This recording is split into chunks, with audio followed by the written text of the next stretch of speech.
Before psychedelic therapy was a billion-dollar industry, it was a scrutinized set of experiments across the Canadian prairies and the United States of America.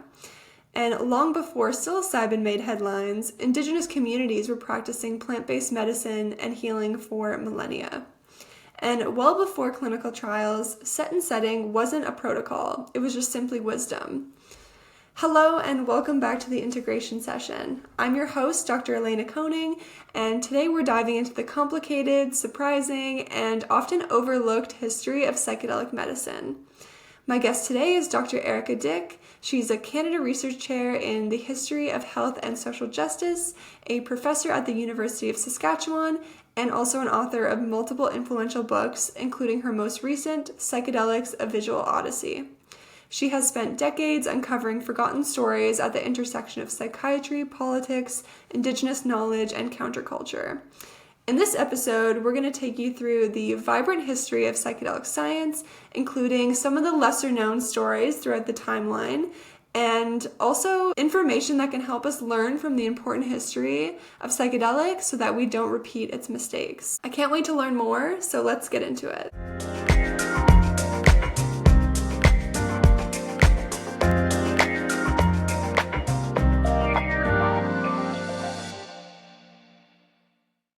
Hello, Dr. Erika Dyck, and welcome to the integration session. Thank you so much for joining me today.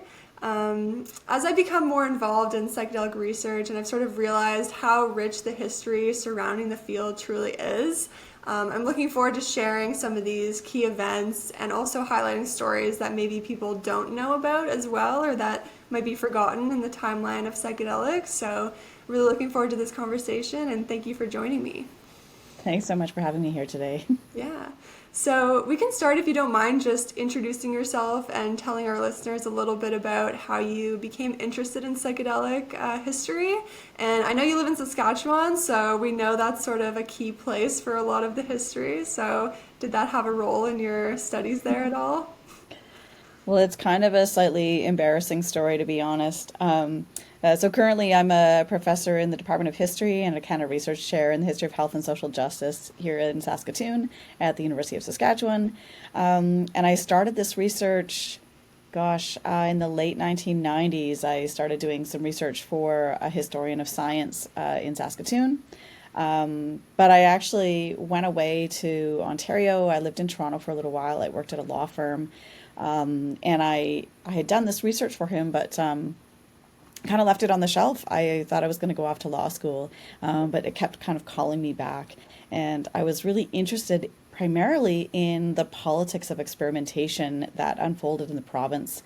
You know, this was the province that forged Medicare, and there were all sorts of political debates taking place in the 1940s and 50s about how to shape this political system, this healthcare system. And here was this big pocket of LSD and mescaline studies that was taking place in the midst of these other political reforms.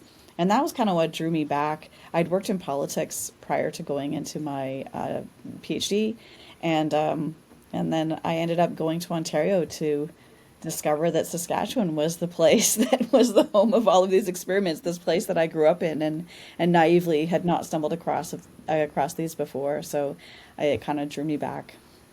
Very cool. Yeah, I think a lot of us in the field can feel that sort of like you're drawn to learn more about these substances, and that's really interesting that you sort of came around full circle to your hometown, so it's great. Yeah. And getting right into the history of it, I think people often think about the historical events related to psychedelics, like you mentioned, in kind of the mid-20th century. But what about before that? How long have humans been using psychedelics, and in what ways? It's a great question, and I think, ironically perhaps, or, maybe counterintuitive to think that I think we're learning more about that past now in this moment of a psychedelic resurgence or renaissance, as more and more people are looking for those kinds of, those roots. How far back can we go? Can we take it to the Eleusinian mysteries? Should we look to, Eastern philosophies and practices of, different ways of engaging with spirituality? And so I think, the answer is changing, that we're finding all sorts of different roots into these ways that people have practiced states of sort of non-ordinary states of consciousness, or have engaged with, we might think of sacred plants or plant medicines. So long before our understanding or the coining of the word psychedelic, there have been these kinds of encounters of people changing their consciousness to gain some kind of insight, and sometimes to do a kind of experimentation. We might think of it as recreational, or it might have had more specific powers or purposes. That's a really vague answer to your question. But, there's definitely been research by archaeologists and linguists and ethnobotanists who are showing us that there are examples of what we might today include in our domain of psychedelic research taking place for millennia and in different parts of the globe as well. And it's really fascinating to see these stories sort of coming to life again now in the 21st century as we look for those roots, from parts of Siberia through to, certainly into Latin America, in Australia, in, all throughout Western and across Europe, really. So it's really kind of interesting to see all of these things coming alive now. Yeah, that's very cool. And are we seeing these stories sort of come about through like written documentation or discovering of artifacts, or if you don't mind digging a bit more into some of those discoveries? Yeah, I think it's a real blend. I had the privilege of working with some really talented people over the years, and one of whom comes to mind when you ask that question, Osiris Romero Gonzalez, he's an archaeologist of sorts. He's a philosopher. He studies Mesoamerican research and looks at both linguistic traces as well as artifacts from the sort of Guatemala, Mexico area, and has been showing all sorts of pre-contact evidence of, what we would think of as indigenous ceremonies using probably psilocybin mushrooms, but certainly using different plant medicines for gaining some kind of conscious insight into the other world or connecting with ancestors.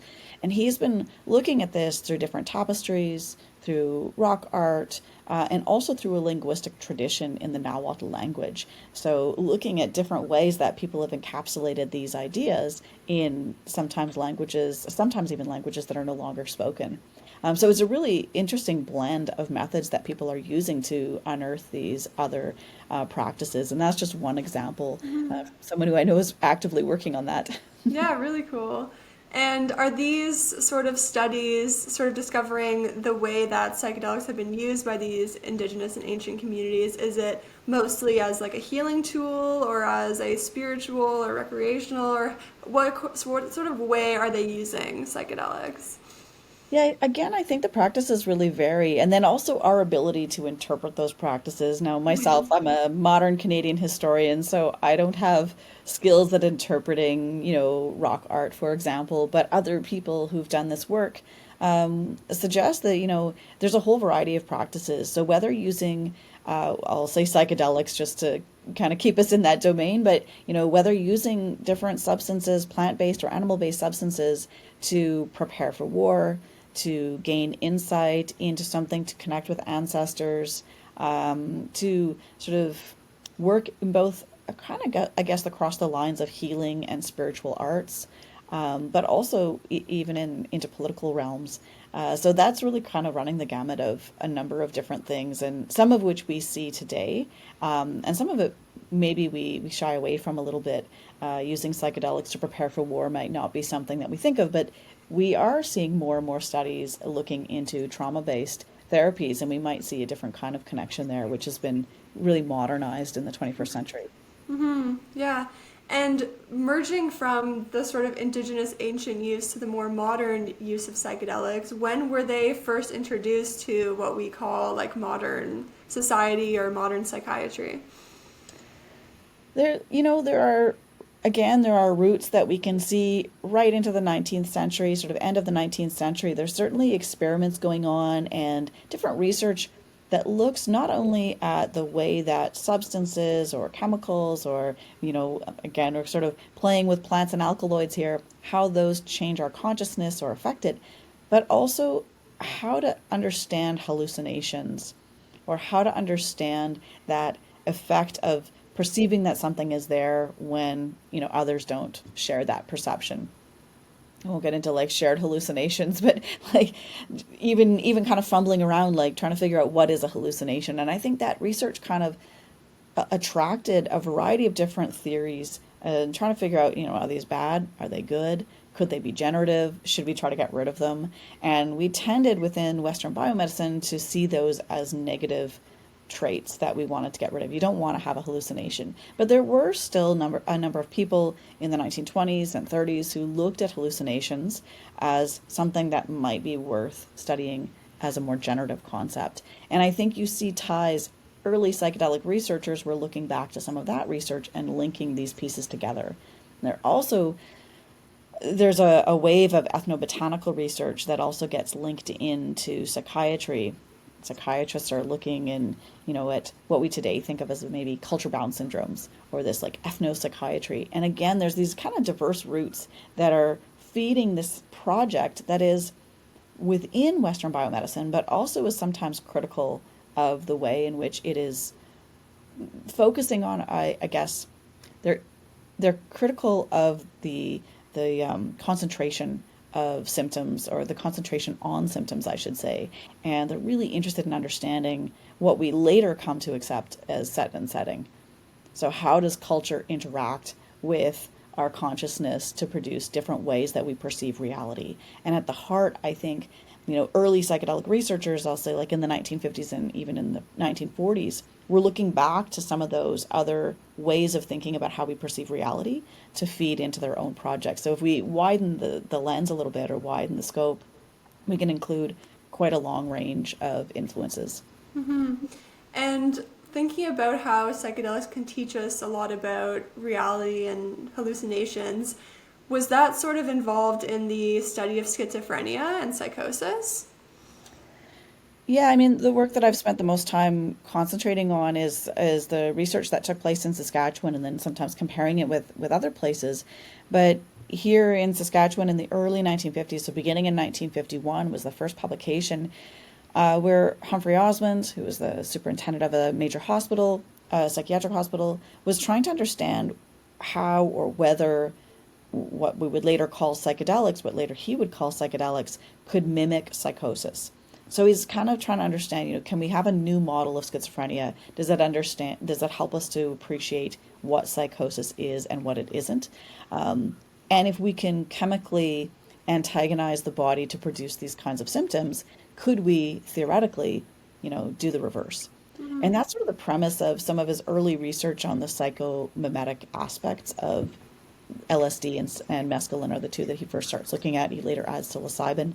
But the idea that you could not only try to understand the disease pathology, but also you could train staff by giving them what he describes as this empathetic experience.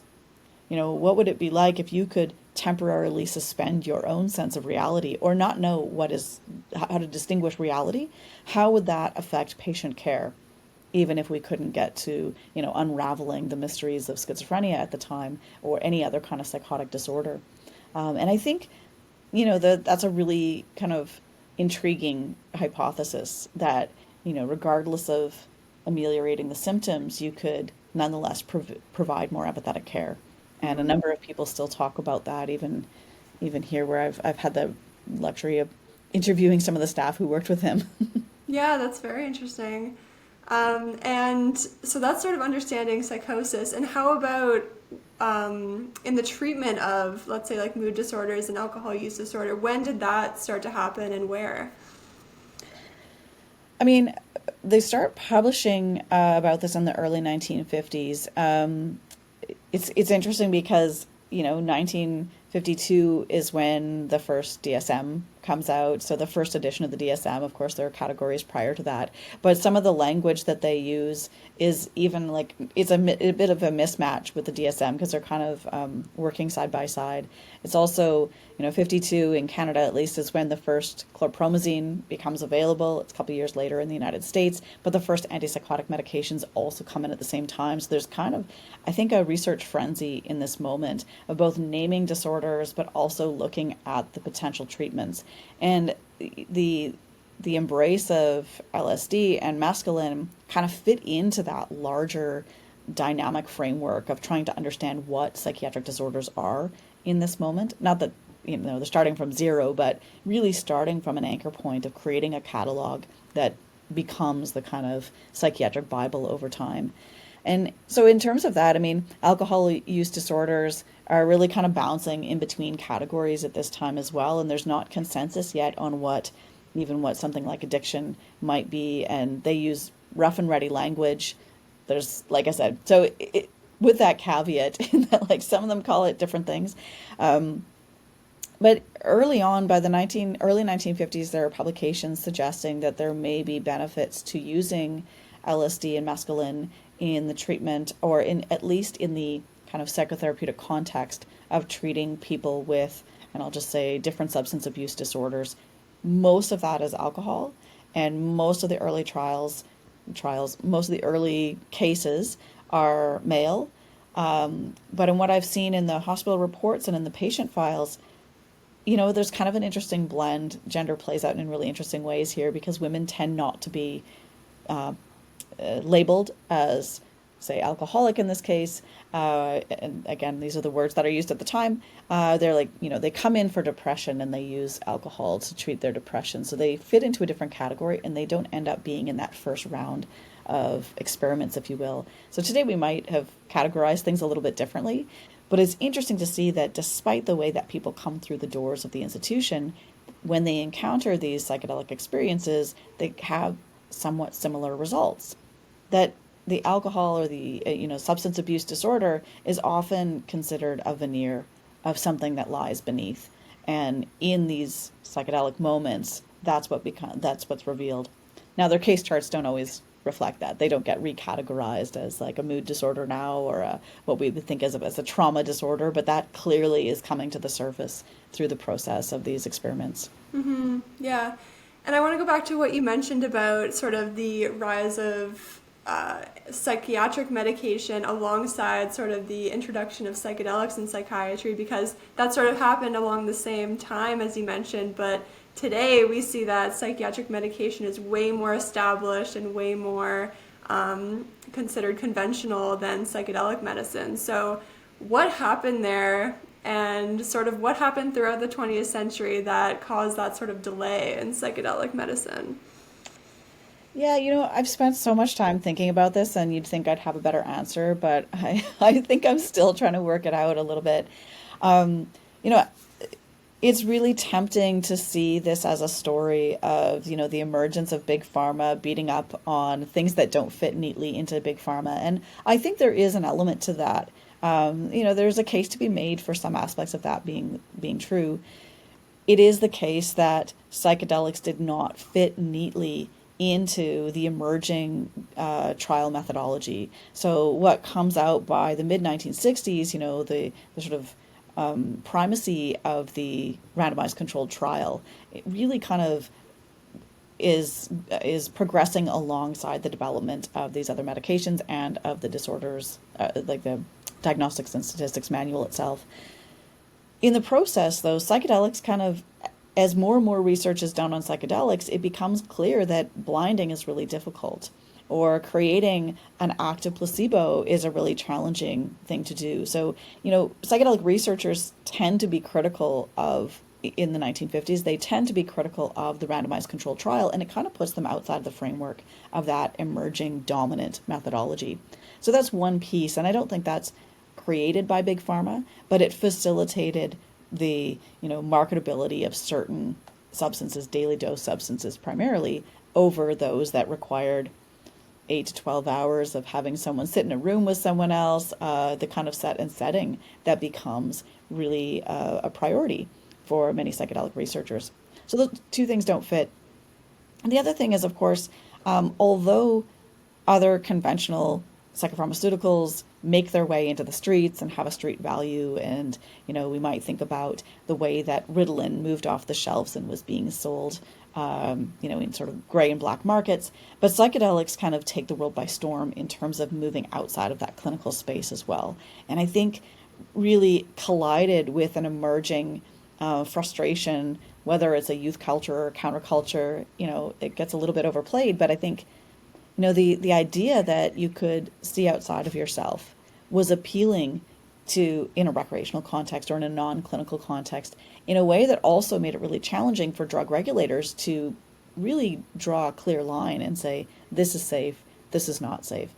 Some of those ideas are still with us today, and I think continue to animate the conversations today about how will we decide, should it be a medical substance only? If so, how do you actually protect that, or how do you keep it, how do you not talk about it being fun, or do you pull that off? And in some jurisdictions we're seeing, the decriminalization movement, which suggests that we need to just talk about these things all together and not keep it framed exclusively in a medical context.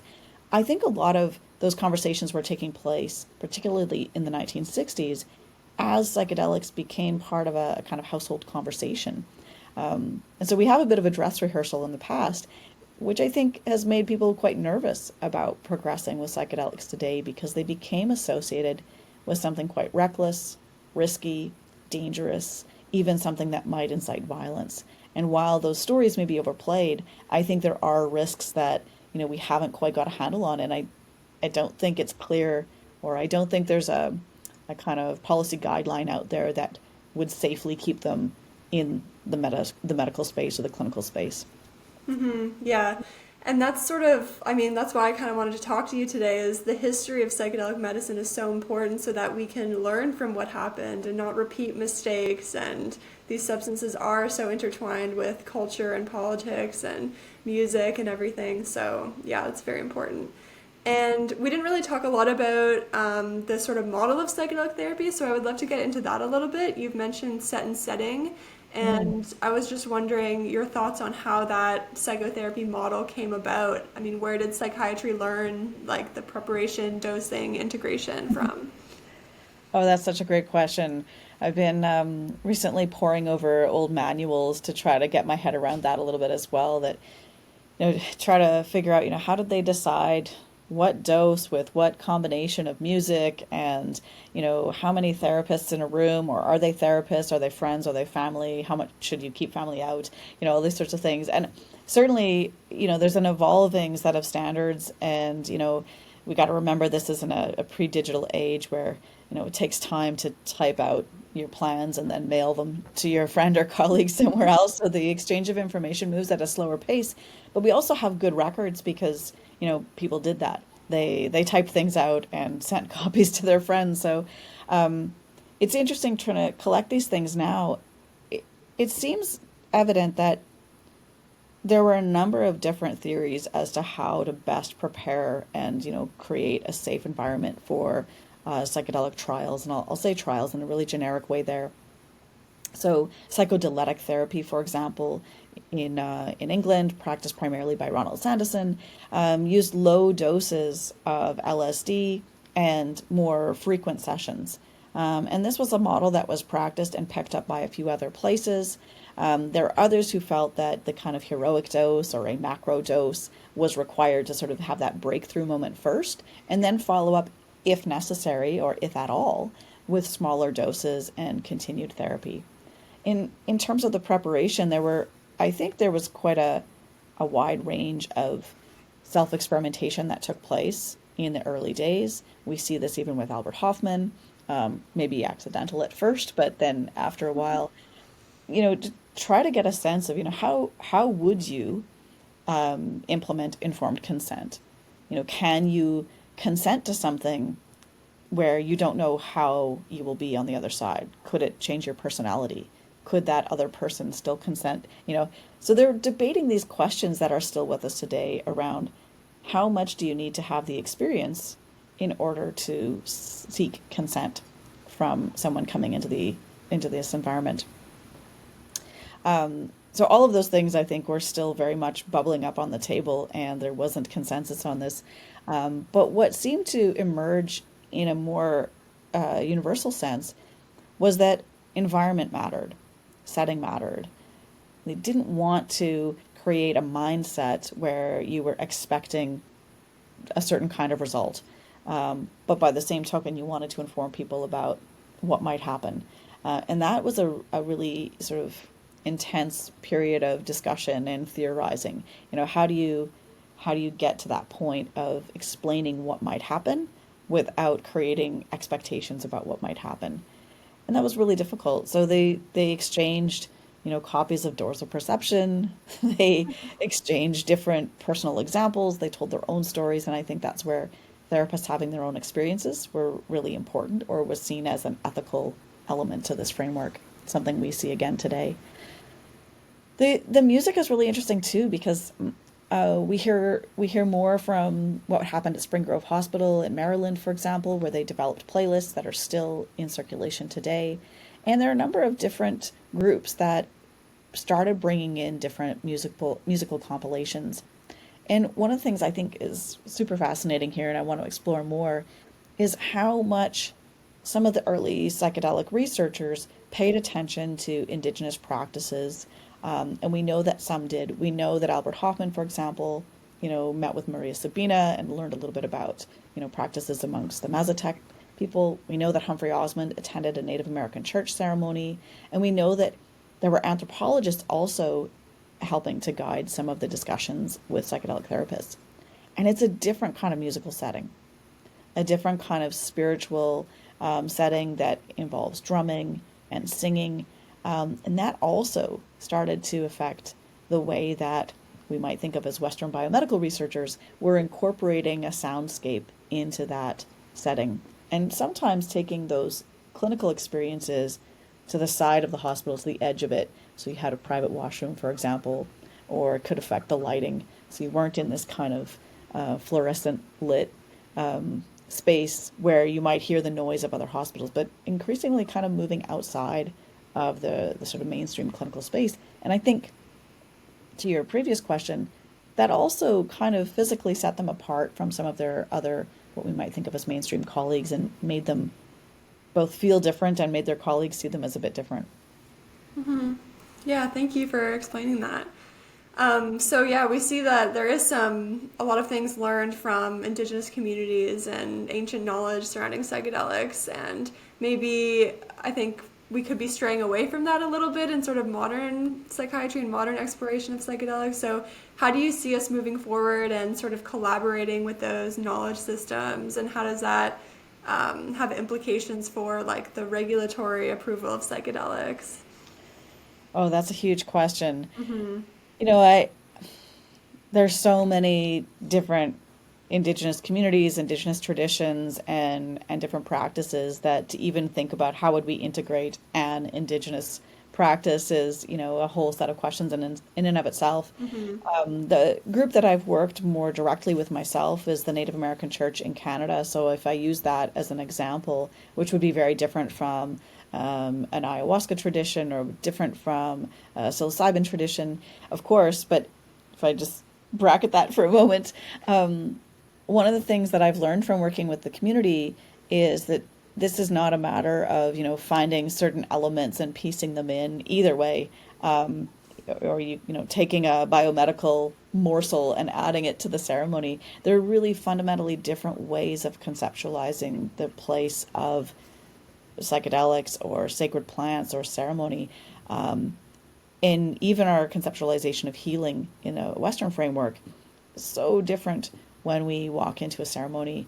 And, healing is definitely part of the ceremony, but that's not the only thing. So I think, it's interesting to see what's happening in Canada, because I think, recommendations from the TRC, for example, or the Truth and Reconciliation Commission, give us some steps forward in terms of just stepping back and recognizing just how large these differences are, how large the gulf is between our different knowledge systems. So I know that's like a hugely generic answer, but it's been really humbling, really amazing to have the opportunity to work with this community, and to appreciate that, they don't even, the people I've been working with don't even use the word psychedelic, although they're not shy about it, or they're familiar with it and all, but that's not how they see their own spiritual path.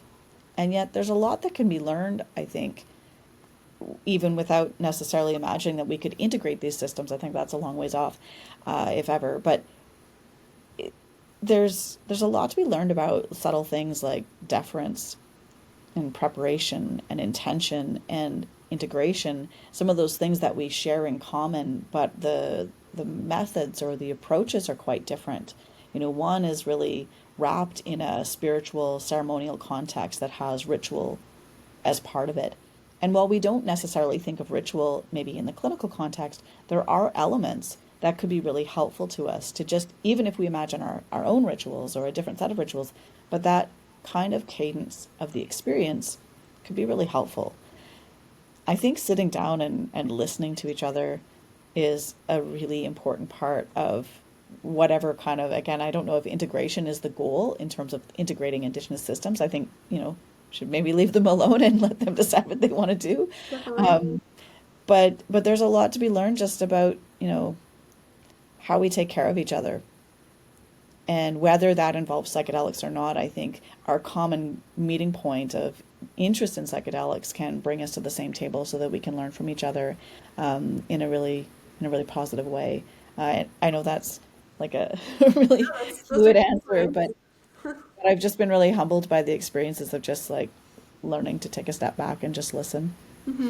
Yeah, such an important lesson. And I did look into a few of your books prior to this episode, so I want to talk a little bit about those. I think it's your book, The History of Psychedelics. You discuss sort of like forgotten or marginalized narratives. What do you think are the most important untold stories in psychedelic history, and why have they remained in the shadows? Well, I would be remiss if I didn't say something about women's histories because that was a project that started a few years ago, I guess. I was working with the Shakrina Institute for Psychedelic Plant Medicines, and Bia Labate, we're talking about these amazing women who've been sort of stuck in the shadows. Sometimes I think put themselves in the shadows. They didn't want the notoriety associated with them. And we sort of started this as almost a dare, like how many women's stories could we tell? Let's tell one a week and we'll see how it goes. So we put a tweet out when there was still Twitter. We put out sort of the feelers on social media, and it was during COVID as well. So, we were at home working away. And like 75 posts later, because we did one a week, I was like, I need to take a break. And it wasn't for lack of substance, it was just needing to take a break and connect with my kids a bit. But it's really interesting what that experience helped me to appreciate was, of course, women are not the only figures who have been forgotten or marginalized in this, but even deciding to be marginalized, whether it's an act of being put upon or an act of recoiling from that spotlight, is a really kind of fascinating part of this history. We know that, again, if I use psychedelics anachronistically, we know that these substances have been cloaked in mystery, regardless of what time period. It's not just Richard Nixon's war on drugs that made psychedelics a taboo subject. The way that midwives were using sacred plants to bring about contractions, the way that midwives were using this to bring about contractions when someone wanted to have a miscarriage. That kind of information has been kept secret for good reason and deeply politicized and moralized. So staying out of the shadows was an act of safeguarding one's own reputation as well as the medical knowledge. So like, well, maybe we shouldn't like shine light on that other than to hold it up as an example. And there were other cases where women, we found, again, because we were focusing on women, but this could be done for other categories as well. Women were shying away from the spotlight as they supported their partner sometimes their male partner in, being catapulted into the spotlight. So we looked at, wives of maybe notorious psychedelic figures as another example, and, learning that, well, somebody had to actually feed the kids and take care of things. And there were elements of that also helped us to appreciate why some people have been more invisible in this history.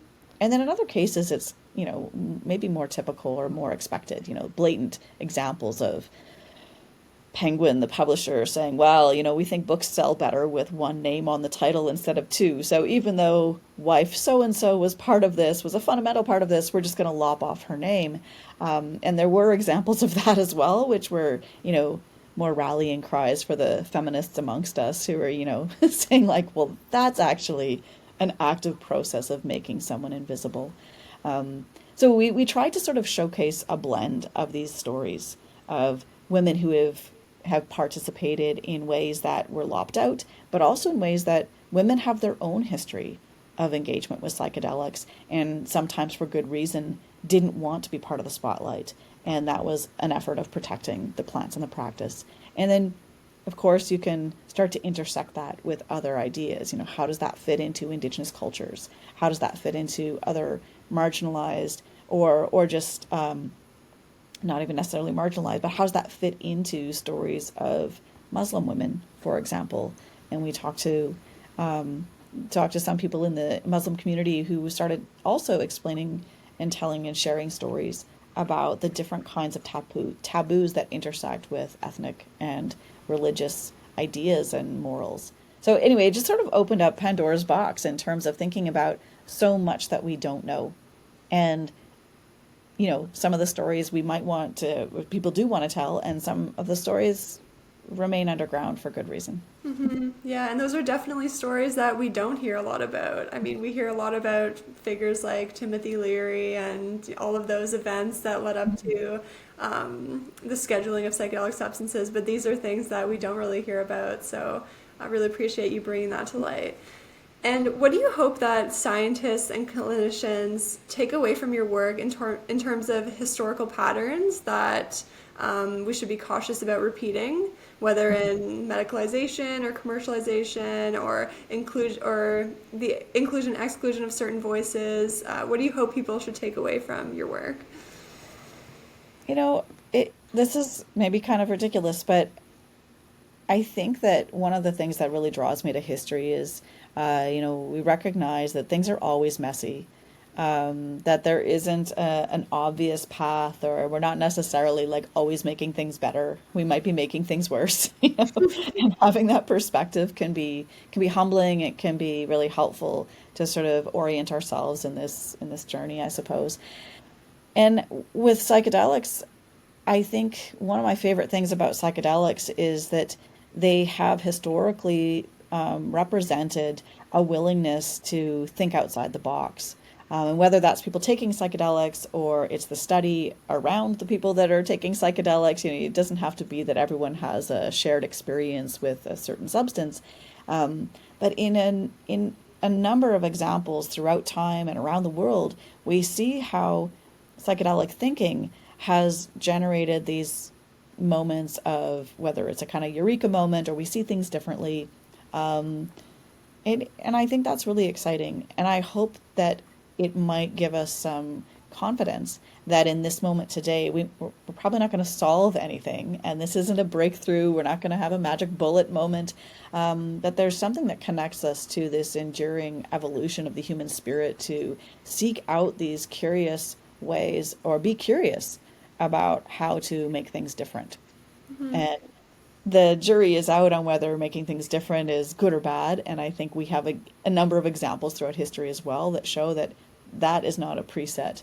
Psychedelics aren't necessarily the path of good, but they allow us to think differently and maybe sort of engage us in a different way of finding different alliances amongst people, amongst the planet, amongst plants and fungi and animals, of course, to really sort of reinvest in those relationships or rethink them. And that's really lofty. But I haven't run out of moments of being sort of amazed by the way that psychedelics have enchanted us in thinking differently and in bringing together different constellations of thinkers and actors, I suppose, in trying to imagine, how we might do better. And that is a really hopeful story, I guess, that embedded in this is a story of hope that it seems to me, naively perhaps, and maybe this is romanticizing things too much, but they seem to emerge, these kind of moments of fluorescence, of sort of psychedelic fluorescence, if you will, emerge in moments of deep existential fear and grief. And I'm hard pressed not to see that connection today. That there's a lot of fear, there's a lot of concern of the planet being destroyed, of global politics being, moving in a different direction that is, fast and perhaps even reckless. And psychedelics are here to sort of emerge again and get us to think differently, maybe take a breath. Mm-hmm. And how do you think the story of psychedelic medicine, like extending the timeline a bit, how do you think it'll continue to evolve over the decades to come? And how could this be different alongside advancements in technology in the future as well? Good question. I don't I don't know. I mean, I am, I guess I've said this before, so I'll try to be consistent with what I've said in past interviews. But I do think that the desire to, I guess, green light psychedelics, whether that comes through, an FDA approval in the United States or Health Canada here in Canada, whether we have some kind of health regulator say these are safe. I worry that we're moving a little bit fast. And that might sound ironic, we've been doing this for 75 years or something, but I do think that, psychedelics are bigger than a particular medical indication, and that, we may need to slow down and think more deeply about, what does it mean if we say these are safe? If some regulatory body says these are safe, what will that mean for, people taking these outside of that clinical context, which we know will happen. It's already happening, and this is not unique to psychedelics. What will it do for Indigenous communities who maybe want to protect their ceremonies? Not only legally protect them, but protect them from other people encroaching into these spaces and coming into these communities with this idea that, this will be a more authentic experience. And so people are marching into these communities, some communities that really have basic needs that, aren't being met. And yet there may be a kind of mismatch of expectations that they can provide us with spiritual support. But, we don't really have to make sure they have clean drinking water, for example, which is, a reality here in Canada. So I think pausing and thinking about what the priorities are, and remembering that psychedelics aren't the answer, but that they're part of maybe a tool for helping us to think differently about what those priorities should be. That's to say that I doubt, I might get in trouble for saying this, I think medicine is a really important part of this, and I'm excited to see the uptake of interest in clinical research using psychedelics, because there's so much that we still don't know. There's so much we don't understand about how psychedelics work on the brain, about how they work in conjunction with other psychopharmaceuticals. That's a very different context from what we saw in the 1950s, when most of the trial participants were not, well, none of them were on SSRIs, many of them were not on any other kind of medication. So we have a very different population group that we're dealing with now when we look at these trials. We have a lot of work to do there, of course. But I'm not sure that any sort of conclusions that come from the medical community will necessarily change the cultural understanding of psychedelics or the cultural intrigue about psychedelics. And those two worlds, I think, need to work closer together. If we want to have good public health advice, we'll have to get past an abstinence model of, don't take any drugs, they're all bad, they'll fry your brain. I think we have to move past that and start to work together to think about how do stories and science work together to promote a better, safer, sort of a safer environment, or better drug literacy, if you will, or medical literacy around what's safe to take and when. Mm-hmm. Yeah, and maybe this is along kind of the same lines, but before I get to my last question, I wanted to talk about your book, Psychedelics, A Visual Odyssey. So how do you think that the visual culture has influenced the scientific perception and public perception and acceptance of psychedelics over time? Oh gosh, you have asked such huge questions. Sorry. No, it's great. I don't know that I answer any of them. Oh, that book was so fun and challenging to do, because I've spent most of my career looking at texts and or talking to people, but trying to understand through, words. how to piece together this history, and that really sort of opened my mind to different ideas about how we even measure the impact or how we understand the expression of psychedelics throughout time and place. And the visual arts, and of course you could do the same thing for music, which I'm not qualified to do, but someone I'm sure will do or has done. The visual arts are so fascinating for different ways that people have memorialized these experiences, and also how we continue to relate to them with shorthand. So we think about, the fashion expressions in the 1960s, and we just, collapse it all into the caricature of the hippie maybe, and assume that that's an expression of a kind of psychedelic countercultural moment. And of course it's more complicated, but it becomes shorthand. Some of those visual cues and even sonic cues become shorthand for maybe some of the like fun or recreational side, but also some of the fears of what happens when psychedelics escape from the clinic, or when they move out into these cultural spaces where, well, people might take them up and, engage them in their own different projects that have nothing to do with, or nothing on the outside, or, obviously to do with healing. We could argue that hippies were healing too, but anyway, I'll leave that aside. And I think, looking back at the sort of visual representation of psychedelics is really kind of awesome. We've got everything from different images in rock art and statues honoring, showing deference to the power of these plants and fungi, to, massive sound stages, produced by sound engineers who we know were also distributing acid, who were trying to imagine, how do you change the way you experience sound? And of course, you add a guitar virtuoso in the Grateful Dead or something in there that changes again. But it's really like it's bigger than, or we might think of like the impact on technology, the impact on the way we understand these visual cues, these sonic cues, these sensual cues, is bigger than the substance itself. It takes on a life of its own and an art form of its own. So you can have artists engaged in psychedelic art who aren't necessarily taking psychedelics, or aren't taking them regularly. It's very interesting to think about, what will be left behind in this moment, in this psychedelic resurgence. And I don't know what we'll see there exactly, but I think that AI will have a large part to play. And we know that there are roots to, the tech industry synchronizing with different psychedelic moments. Again, that idea that, psychedelics can help you think outside the box. Well, there are a number of tech giants who claimed that psychedelics were, the moment that helped them to think differently about how to use a telescope, or, how to introduce the mouse, for our computers, or how to think about, the internet. So there's no doubt that we will start to see those kinds of things happening as well. Some of them are probably already happening, and we just don't have those stories out yet. Mm-hmm. Yeah, so interesting. And there is obviously such a visual component to these substances. And I think it was Chris Timmerman's research group. They recently did a study, and they had the participants draw out sort of the key visual features of their experience.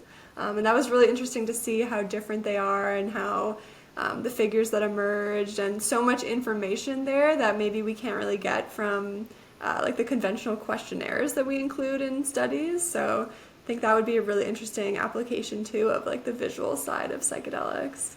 Absolutely. Mm-hmm. Well, we see that certainly in things like ayahuasca art, and some of the artwork that is produced specifically, related to the experience itself, not just a reflection, but under the influence, or right after the influence, the sort of peak influence, I guess.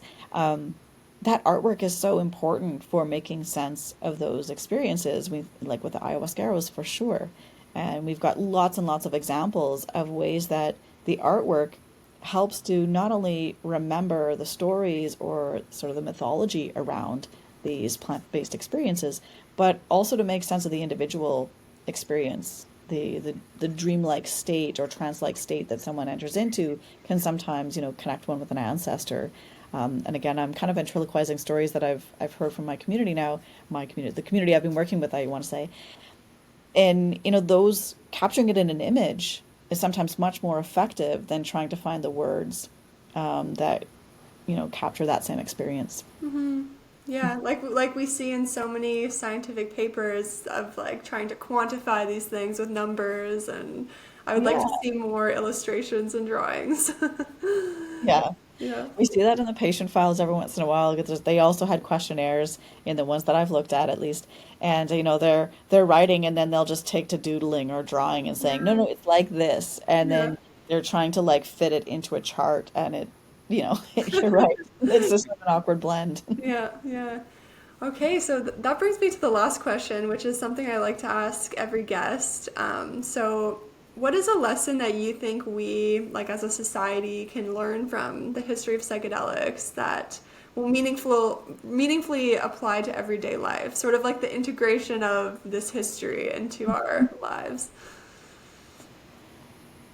Well, I think sort of similar to my answer before. I don't think psychedelics are something to be feared, and I don't think they're going to answer all of our problems either. So, sort of taking that step back and thinking about, how can we work with psychedelics, or how can we allow them to be integrated into our lives in a way that we take away the taboo and fear and risk associated with them, or the kinds of like overblown fears of risks, I should say, but come at them in a kind of a more sober, more calm manner, so that we can actually continue to work with these substances and honor the people and the histories that have come to bring them to us in this moment. Um, yeah, I guess. Well, one other thing. I think a variety of examples in the history of psychedelics where there's like one person, performed badly, and if it hadn't been for that one person, maybe we could have done better. We think of Timothy Leary, for example, or I'm sure there are other good examples out there of like someone who was reckless. I think there's a real risk in assuming that if we can just get rid of all the bad apples, we'll somehow psychedelics will be safe. I think that's really risky.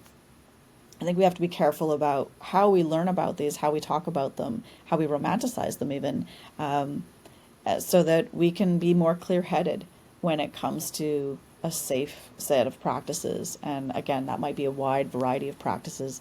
And I think we should probably pay attention to what's going on in other parts of the world, in other areas where that haven't necessarily become part of the Anglosphere spotlight on psychedelics, but have different ways of engaging with them and have different regulatory systems that help us to think maybe a little bit differently about, whether they could be integrated into something like healthcare, Medicare, pharmacare, alongside good public health information that talks about or introduces our kids and teachers and police officers to ways of dealing with psychedelics when they're encountered outside of that clinical context. That's what I hope for. I don't know that there's anything in my work that's going to give us answers to that, but I hope that it at least shows that there are a variety of attempts throughout time and place where, we're kind of on the same page in terms of hoping that psychedelics might be preserved in a safe way, and that they have real promise for reinvigorating a sense of hope and curiosity. Erica, thank you so much for joining me for this discussion and walking us through the history of psychedelics, especially giving a little bit more focus to those stories that maybe are less told or less emphasized. So thank you for that. And where can our listeners find you and your work? Um, you can check my website.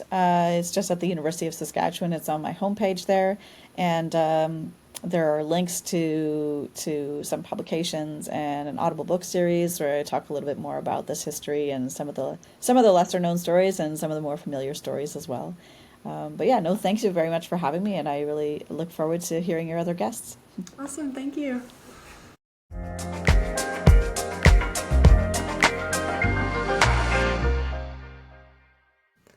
Thank you so much for listening to this fascinating conversation about the history of psychedelic medicine with Dr. Erika Dyck.